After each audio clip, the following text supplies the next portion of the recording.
Out the gate, I will say that this is one of the cleaner, thoughtful UI created Power BI reports that I have seen in some time.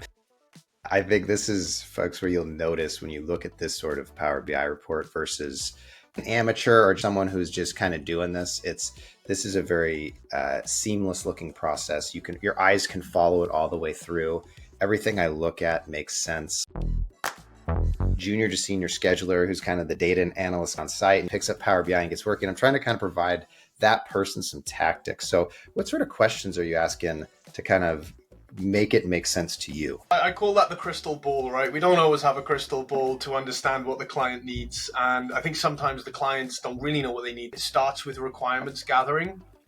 And we're going to ask people like who the audience, at what level, what kind of data do they want, what sort of KPIs, do we have the data, what are the gaps, how do we fill the gaps?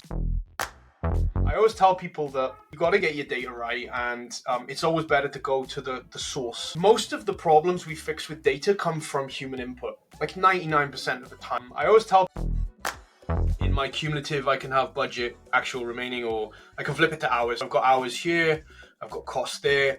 You can scroll down, see the hours. If you want resource or cost, you can choose what you want. From choosing that down there, you can also then, maybe I want to look at project or resource in my histogram. And down here, then you've got like the cost by resource and stuff, which is, again, it's all customizable.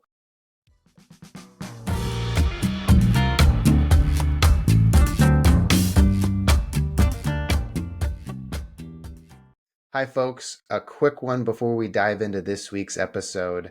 Our book, The Critical Path Career, How to Advance in Construction and Planning and Scheduling, is out now, and you can order it on Amazon. We'll include a link below. This is a great way to show support for the Beyond Deadlines podcast, and Greg and I have worked extremely hard taking everything we know in our 30 years of experience, plus everything we've picked up from shooting this podcast, and we've tried to pack it into an information-dense book that you can use right away. In the book, we have specific strategies on how to get a raise, how to get a promotion, and find a new job. We include 26 of the best interview questions that we have come across, in addition to 34 specific impact ideas that you can go use on your projects today. We want to thank everyone who's shown us support so far and enjoy this week's episode. Welcome to the Beyond Deadlines podcast, where we tackle challenges that planning and schedule leaders come across on a day-to-day basis.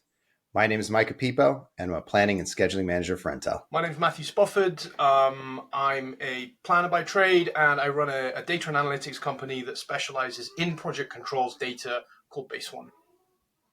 Excellent. Today, we are going to dive into dashboard and reporting. A key topic for planners and schedulers out there. As you create that schedule in Primavera P6, it always goes somewhere, and no one likes to read those 75-page PDFs. So Matt has decided to join us on the hot seat today. Are you ready, Matt? Yeah, I hope so. Awesome. So let's say you've been brought in at a large-scale general contractor, and they've asked you to set up a dashboard. Can you walk us through, let's say like a performance dashboard? Can you walk us through, what's that conversation like and how do you get that ball rolling? Yeah, I mean, a lot of the work I do is based on P6. And I guess one of the challenges I always see is that not everybody has all the data in P6 that P6 can hold, right? So for performance, if you're talking in value management, it's always good to have, your baseline, your budget, your actual. A lot of the time customers have actuals in different places or cost in somewhere else. So that's the first thing I'd want to understand is where actually is your data? Is it all in one system? How are we getting it out? Are you pulling data through XCR or is it extracted via API, which is the preference? From there, then really, what's the technology and tooling? So the least force to resistance, least path to resistance is, Microsoft stack for me. So Azure, Microsoft Fabric is one of the new kids on the block, which is really cool. And then obviously Power BI. Once that's all fleshed out, really, it's, how is your EPS? How is your projects structured in P6? It's such a flexible tool, right? Everybody does things differently in P6. Different project codes, activity codes, and things like that. Do you want to carve your cost, your hours by WBS, by project codes, by activity codes, CBS? There's so many different options that I've seen through my career on how people do things. So it's just a case of understanding that. And then really once you've got that information, it's not too difficult, right? You need tried and tested frameworks, processes, depending on how big or small you want to make the project. If it's just Power BI, you can extract it from an XCR or API really, and then just build the dashboards. That's always what I say, the easy bit. Yeah. So let's that was a perfect overview. And let me see if I could just for my smooth brain summarize that a little bit for me. So it seems like the first step you did a bit of data mapping and kind of data finding, right? Yep. And then the next step, you're looking more at data organization. You mentioned EPS, codings, structures, and things like that. And then once you have those two bits together, that's when you're then finally moving kind of to that dashboard creation, quote unquote, easy part phase, right? Does that kind Pretty of much. seem like cool? So let's go back to that first part in that data gathering piece. You know, do you ever start out trying to figure out at that point, like what is the problem you're trying to solve for the client as well? And that way that kind of helps guide your journey. Yeah, absolutely. Everybody has different needs, right? So I found myself where I'd worked for enough companies to have built Primavera-based reporting automated probably 10 to 14 times, and I was reinventing the wheel. Everybody wants something different though, right? So there's no one solution fits everyone, and that's what I really Why do you found. think that is? Why does everybody want, I mean, because it's kind of all the same cheese, but Yeah, I guess there's like blue cheese and I cheddar and mean, sharp. But like yeah. what do you think drives that? Well, the underlying stuff is the same, right? So we built a pre-built solution which has what I like to claim has all the kind of project controls reports out of the box. So it covers your EVM, it covers resource cost, all the data out of P6. It's got baseline execution indexing. It's got float variance, float analysis, float erosion, milestones, Gantt charts. It's got everything in there. But whenever I demo it to someone, they're like, yeah, but we want this. Like Bob over here's got this spreadsheet and it does that, and we really like that. Or, for example, of a real life scenario, I worked for a large European energy company, and they were on a nuclear project, and they were installing HVAC equipment, and it was basically the design, the engineering, and the installation on the project, and they wanted design documentation linked into bars on their Gantt chart so that they could see when they Oh click yeah. a Gantt chart in Power BI, when they click an activity, they want to see the status and be able to download that document straight through Power BI. So, I think the underlying analytics are kind of out of the box, but everybody wants to be able to do some data gymnastics to get to something else. So And I how think that's really early? key. That customization is really cool. Yeah. No, absolutely. I mean, I think it kind of meets their business need as long as it's not too frivolous where they're like, Yeah. that's purple. I wanted it magenta, and Oh, we you're get like, that well, too.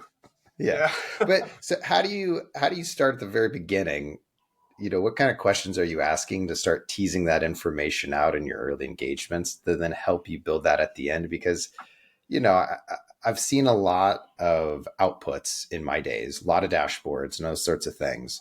But to me, it seems like if you don't nail that early part, you can go on a really wild journey and create Yeah. something that then isn't very helpful. I mean, I'm just kind of thinking of that, junior to senior scheduler who's kind of the data analyst guy on site and he picks up Power BI and gets working. I'm trying to kind of provide that person some tactics. So what sort of questions are you asking to kind of make it make sense to you? Yeah. That's always the.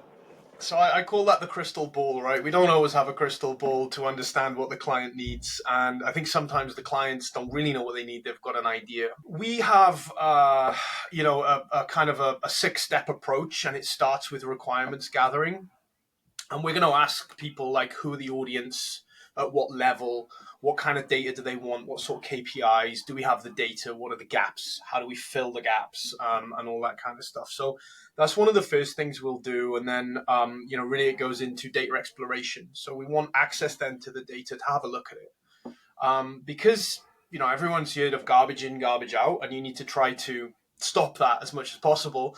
Because most of the time, as the developer, if something doesn't work, it comes back to you, and then you have to prove that it's the data, and you got to do that convoluted sort of analysis. How often does like they tell you something and then you get into the data and it's like not there? How often does that happen? Is that very frequent or is it? Um, I guess you don't have to yeah, answer. I mean, I guess I don't one of want you the throwing anyone under the bus, but that was like sometimes I would say some stuff and we'd have a pre-verify P6 database and they'd come back and be like, "Yeah, that's not actually there or true." And I was like, "Look at the data." I'm like, "Yeah, you're actually right. My bad."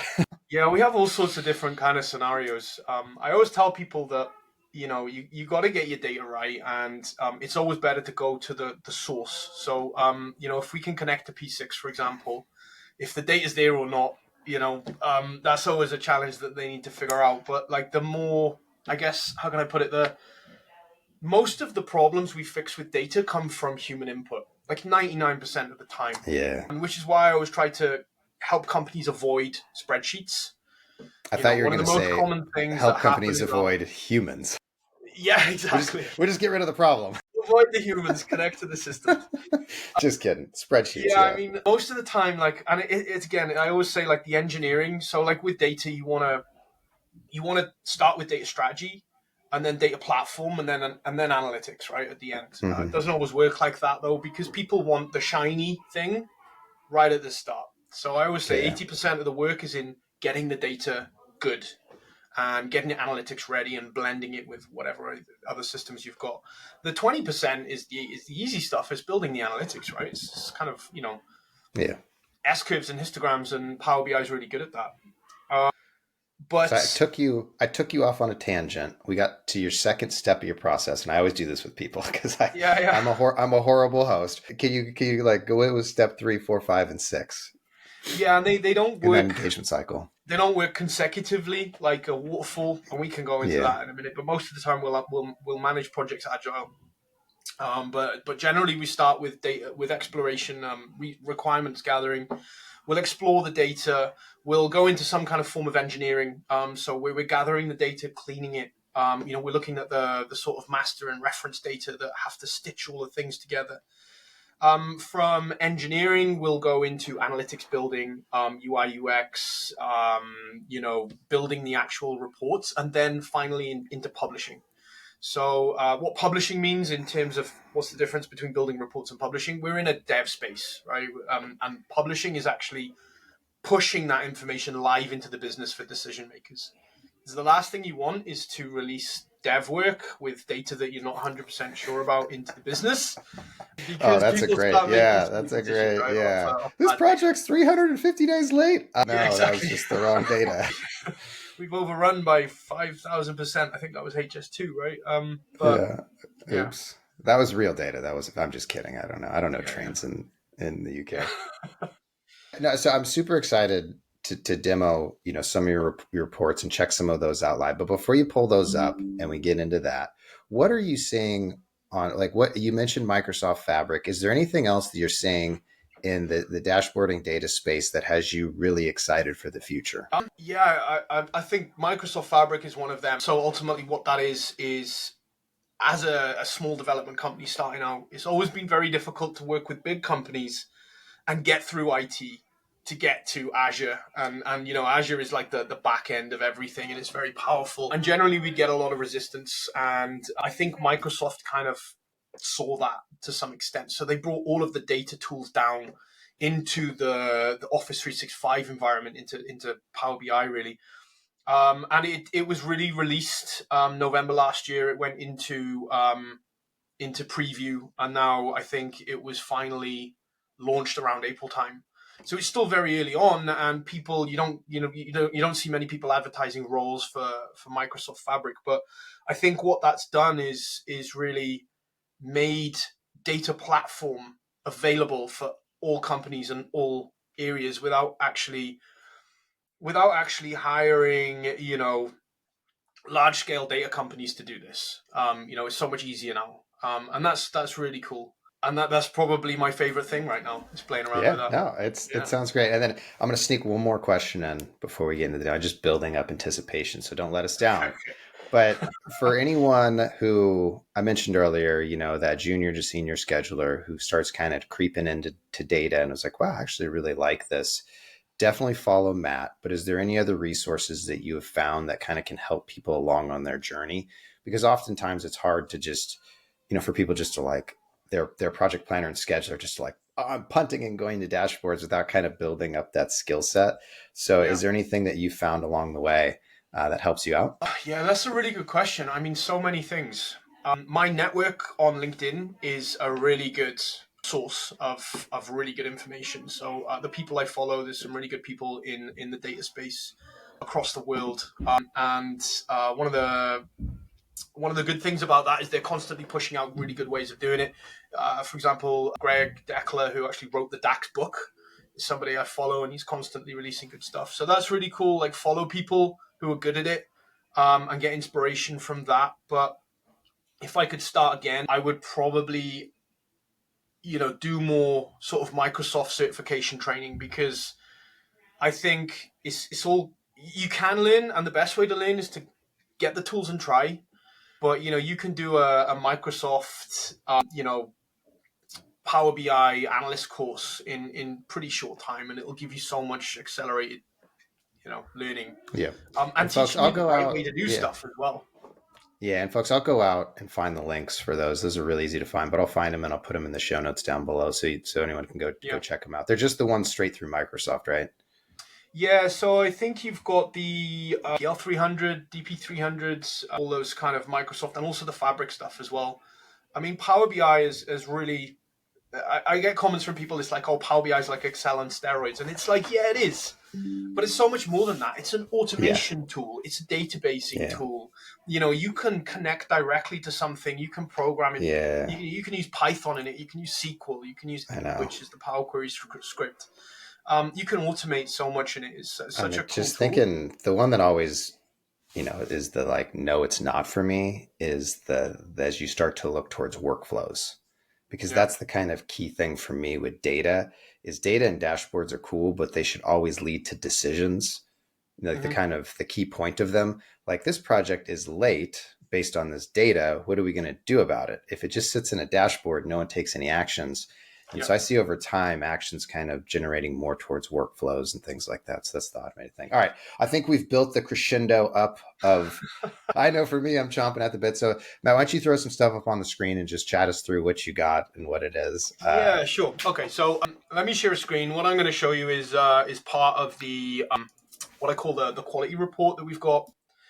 It's basically goes into DCMA, but there's a flavor of all the EVM and stuff in there as well. So let me just find the share button, which is here.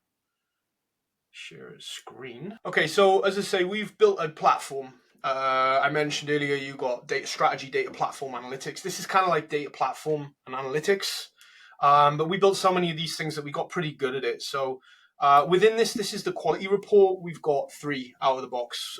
So one is quality, that stops the garbage in, garbage out. The other one is performance. The other one's portfolio. So if you imagine your EPS all the way down to your resources in P6, portfolio does from EPS down to project, and performance does project all the way down through to roles and resources. So in here we've got multiple projects. The great thing about Power BI is that you can add all of these kind of like filters and things like that, and you can customize all of this. So ultimately, what we've got in here is sort of like DCMA, schedule Yeah, quality and right checks. out the gate, I will say that this is one of the cleaner, thoughtful UI created Power BI reports that I have seen in some time. I think this is, folks, where you'll notice when you look at this sort of Power BI report versus, I would say, like I don't want to Citizen disparage developer. anyone, Yeah. but like an amateur or just someone who's just kind of doing this, this is a very seamless looking process. Your eyes can follow it all the way through. Everything I look at makes sense. The one thing I would say is that blue. I noticed you kind of went with the medium blue. If you could make that a feather blue, I think it would really No change the problem. game. Yeah. That's the Keep I mean, the going. beauty of this is This that is we can really work cool. with people to customize it, right? So, Yeah. as I mentioned, it's like I think with software companies, the problem is you can't preempt everything that everyone wants, and you end up buying something that the software company thinks you need. right? You got all these kind of things off the shelf that you can get, but in Yeah. reality, companies only really use a certain percentage of that based on what information they've got in P6 if they're connecting to P6. And I kind of like talk to clients and I'm like, this is what I think I need on screen right now, right? This is how I would want to check my DCMA, but we can Yeah. build this into whatever somebody wants. Like, for example, if their cost is in SAP, we just plug it in, no problem. If their risk is in another software system, it's bolted on. Yeah. It's pretty easy to customize. And, we were going to turn this into a SaaS product, but we kind of just thought, well, let's keep it as a framework. It's an accelerated data platform for a PMO with all of the default stuff you need out of the box. But in that other analogy or another example I gave earlier, if you want your design PDFs to pop up when you hover over a Gantt chart, we can do that with this, but you Yeah. can't do it with an out-of-the-box software solution. Best luck doing So, that with a spreadsheet. yeah. And so many companies are going through these data transformations now, right? Yeah. It's Yeah. data, It's huge. AI, predictive, prescriptive analytics. It's going to be the future, Yeah. and they're all scrambling around building the same things. And you mentioned citizen developers building stuff. I've seen That's a much examples nicer where term. they've got No, much nicer term. 170,000 Power BI reports in the business because people just get let loose on it, right? So, Yeah, that's another one that is definitely a call to people who are in this. yeah, I think it's okay to let people explore the data, and I think it's okay to give people environments where they can create whatever they want. But when you're talking about like your program level view, your portfolio level view, just it should look like this, folks. It should just be like 8 reports, clean, and not 1,000 different variations of different Power BI reports. That's an excellent point. All right, what are we looking yeah. at now? This is digging into relationships and logic. So, one of the things we've done within this is in the DCMA, we've kind of categorized the 14 checks and added some others in there as well. So basically, some of them look at relationships and logic. Some look at leads and lags and data constraints. So from the DCMA page that I just shown, you can click on them and it takes you to the corresponding page where you can dig a bit deeper. So from building this stuff, I know that there's no escaping the fact that managers and people want Excel. So there's like you build something for someone and they're like, oh, that's great. Can I get the data and put that in Excel? And I'm like, yeah, no problem. You So don't you don't you don't die a little bit, or is your soul already dead no, I from that mean answer? Like, because it's that about sometimes makes my soul die a little bit, but you must just be dead to that by now. You're like, sure, here you yeah. go. I mean it's a little bit frustrating, but it goes back to the fact that you can't build something that fits everyone, right? Yeah, And decision makers, they need to make decisions and they know how they need to do it. So, you got to make the tools that you build as self-service as you can, right? Because like, okay, let's say I go in here and I filter by a project or because it's DCMA, we've got like float, so you can filter by activities with short or long float and stuff. So you yeah, go in and you filter out the information that you need, and then you're like, okay, well, I found the problems, and I want to go in and I want to now look at my activity lists for those. So what we've done is we've allowed people to go in and see the data across their entire portfolio. We've allowed them to create filters and dig into that information to find the things that they want to find, and then we've allowed them to actually convert that into a table based on the filter selection, and then from the table you can just export it to Excel.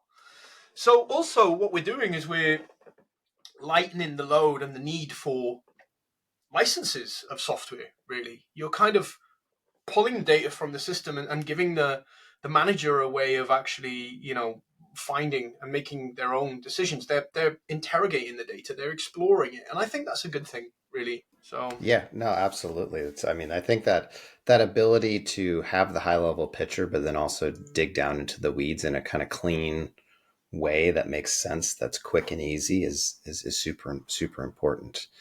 yeah. Um, We build in a lot of cool stuff, so we're always trying to make it interactive. I mean, the user experience and the way that you use it is really important as well. It's not just like a multicolored fluorescent pie chart with a horrible looking table. We want to kind of make it like really yeah, engaging. So I really love design. and design principles. And there's one called the aesthetic usability effect, which basically states if something looks good, it's going to be used more. It's obvious, right? So the way we built this is kind of thinking about the P6 group and sort in mind. So for example, if I want to see my activities by project and WBS and resource, I can select that from the list on the side, and then I can see this is a project, this is a WBS level, and then down here I've got my resources, and then under that I've got my tasks. The columns on the side, you've got budgeted units and so on. They're controlled from up here. So if I want to see my actuals, I can load that in and see where actuals are, or my in values, or all that kind of stuff. I'll leave it on budget because the curve looks really nice. It's really nice and colorful. So you can expand that out and dig in and so on. And then this is like a replication of the Activity Explorer in P6. So because this is about finding missing logic and stuff, if there was a spot here, a dot, which there isn't in this example, but you can click on an activity here and you can see the predecessors and successors. So again, we're trying to take that P6 element and put it in the hands of people who can make decisions off it, because ultimately planners are there to plan, and that's I've been a planner all my life, but I don't always know how to articulate the data in a way that a senior manager would want to explore, or I didn't at the time. And they ask me for something, Excel file, they then end up doing it themselves. So we've always tried to keep that in mind. And so can you in that predecessor field down below, can you jump to an activity from your predecessor field? Yeah, you can, but it kind of refilters. So that's like a P6 thing. Okay. So you can click it, it'll highlight it up here. That's getting pretty. That's getting. But it's getting there. We're down in the weeds, and that's like, I feel like that's like my blue to whatever light blue comment earlier. You're getting kind of, I don't know. Yeah. Right. One of the things we haven't been able to solve yet is recursive. You can't do recursive code in Power BI. So what that means is, let's say you want to click an activity and see the chain of activities that follow behind it. To do that, really, you've got two columns in the database. You've got predecessor and task. So what that needs to do is find a task and then search it in the predecessor, and then go search that in the task and search it in the predecessor. So that's recursive, and Power BI can't do that. So we're looking for a solution to do that in the back end and produce a table. I feel like that's got to be at like some sort of graph database that'd just be a separate, something that you're creating off of that. Very interesting. And then finally, I won't go through everything, but the resource, we've moved this into the performance, or this is just a flavor of it for the DCMA stuff. But in here, we've got the actual cost, labor, EVM. You can choose to have it as financial periods in P6 or just the spread data.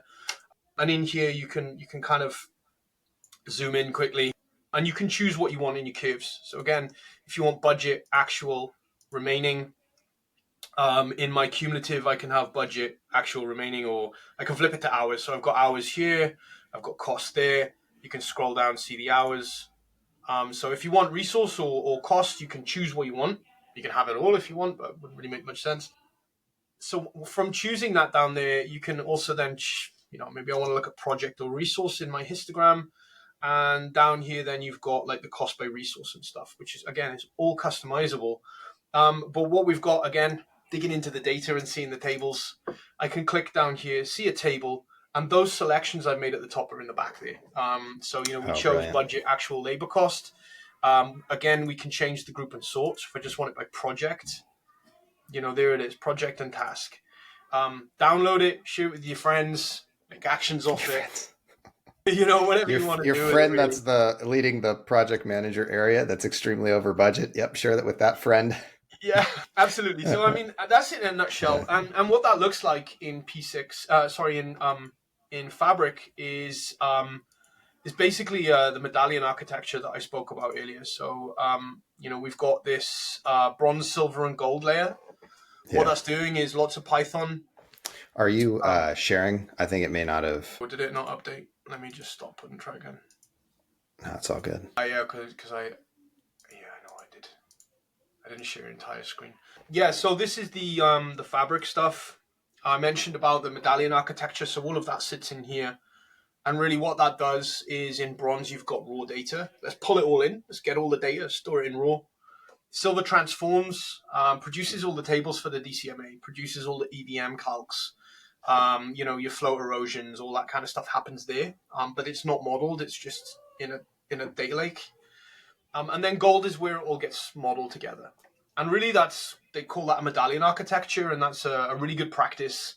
If anybody is building a data warehouse, they've probably heard of that. But a lot of people I speak to, they're not aware of that. And that's really good because, you don't get to look in bronze, you look in silver, and if the data's not right, it's not right in the source system. So it stops those, who's inputted that data wrong. If it's and it seems like it'll give you a structured process to go implement, but it also, if you're having issues, you know where to go to hunt and peck. Like you can kind of go find where that issue is. Well, Matt, this has been absolutely brilliant. For those interested in your services, I'm guessing the best way to contact you is through LinkedIn. Yeah, absolutely. Or connect. I'm always happy to chat. Awesome. Well, folks, we hope you enjoyed this demo today. Ooh, before we jump off, Matt, any final thoughts you'd like to leave us with? Not really, no.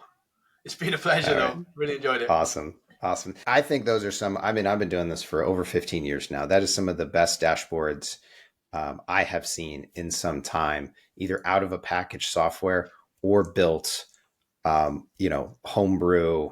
What'd you call it, Matt? Civilian? What was that? Civilian dashboarders? What was that term? Civilian developers. Yeah. Civilian developers. That is some of the best stuff. So if you like what you saw and you're interested, please go check out Matt's stuff. Go connect with him and see, if he can find a solution for you. But for us at Beyond Deadlines, that is all. Have a great one.